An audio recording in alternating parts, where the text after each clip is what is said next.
Magandang gabi Pilipinas. Para sa lagay ng panahon, narito ang latest mula sa Pag-asa. Sa puntong ito, dalawang weather system ang nakakaapekto sa bansa ngayon. Yan nga ay ang Ridge of High Pressure Area at itong easterlies.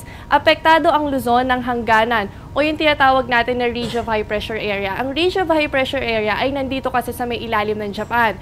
At tanging hangganan lamang nito ang nakakarating sa bansa at nakakaapekto sa Luzon. Good weather naman ang dala nito kaya wala naman dapat asahan na pag-ulan.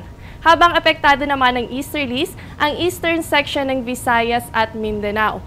Di tulad ng Ridge of High Pressure Area, ang easterlies ay may dalang isolated rain showers or thunderstorms. Kaya naman asahan sa buong kapuluan ang bahagya hanggang sa maulap na kalangitan na may kasamang pulu-pulong pag-ulan o pagkidlat pagkulog.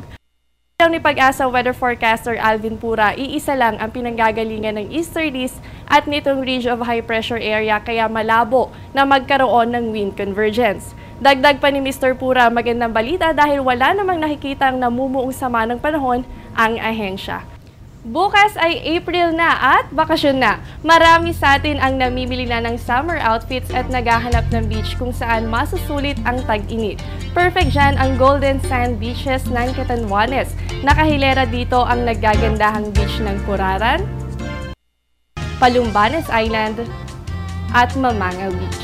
Kaya naman kung island hopping and trip nyo, unahin nyo na ito sa inyong listahan. Sa Puraran Beach, pwedeng-pwede din ang surfing activities dahil sa maalong dagat nito. Kung nais nyo naman na kayo ay malayo sa maingay at crowded na beach, perfect dyan ang Palumbanes Island.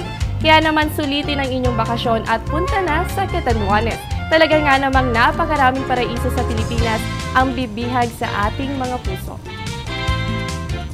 At para naman bukas sisikat ang araw, 5:52 ng umaga at lulubog naman ito 6:08 ng gabi. At yan ang latest mula sa Pag-asa DOST. Manatiling nakatutok sa Panahon TV kung saan walang pinipiling panahon ang pagbibigay impormasyon. Please check our official social media accounts and website para sa detalyadong ulat panahon at maaari nyo rin kaming mapakinggan sa DWIC. Ako ang inyong weather buddy Jessie Basco na nagsasabing walang dadaig sa taong may alam at laging handa. Magandang gabi.